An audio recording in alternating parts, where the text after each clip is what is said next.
think everyone from my era, Ricky Ponting is one of their heroes. 2-time World Cup winning captain, 3-time player, and someone who rose to the occasion every time the game was on the line. I've had so many people come to me and send me messages and say, "Oh, I've just finished watching the doco. It's unbelievable." You know, I think a lot of people were really shocked at how open it was and how open a lot of the boys spoke about a lot of things that were going on. Probably how open Justin was and honest Justin was around a lot of the things as well. But you know, that's Justin. But some of the feedback I've had from other people and even other sportsmen, where they were really surprised to see a lot of our boys stand up and say they might have been struggling with something, or you know, they're struggling with the mental side of this, or they're struggling with that, and how open and honest the whole thing was. Dick, no, hey mate. See you next year, son. Get on the doco.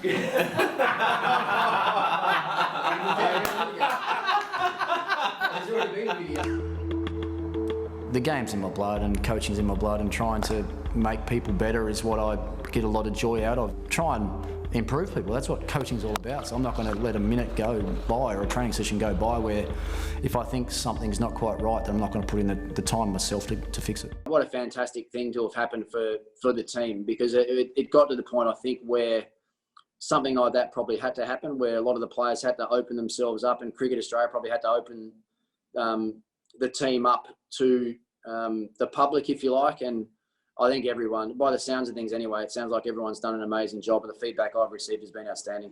How do you reckon that would have gone during your playing days? I mean, John Buchanan had a crack with his little camcorder there, but how do you reckon a doc like that would have gone down sort of in the golden era there? It wouldn't. It just wouldn't have happened. It was simple as that. There was just so much resistance and pushback from all the players on that stuff, sort of stuff back then. I'll put my hand up and say that I was one of the major ones, because I was the captain, you know, and it had never happened before.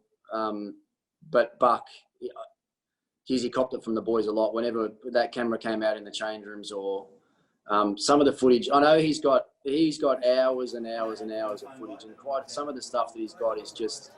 He used to sit himself on the front of the bus when we had an hour bus trip to the ground in India, and just basically film the road in front, and you see what was happening in the traffic on the way to the ground. That's how boring some of his footage would be. But look, I think it just goes to show how much society's changed, and what you can do or the understanding of what you can do to promote teams and environments and individuals and things like that. But also the acceptance from the players to understand now that they're not going to get dudded, or nothing bad is going to happen. I think that was always the thing that the teams that I played in were always worried about was, can we trust? Have we got enough trust in everyone here to make sure that something's not going to slip out there about what we're doing as a team or as an individual or anything like that.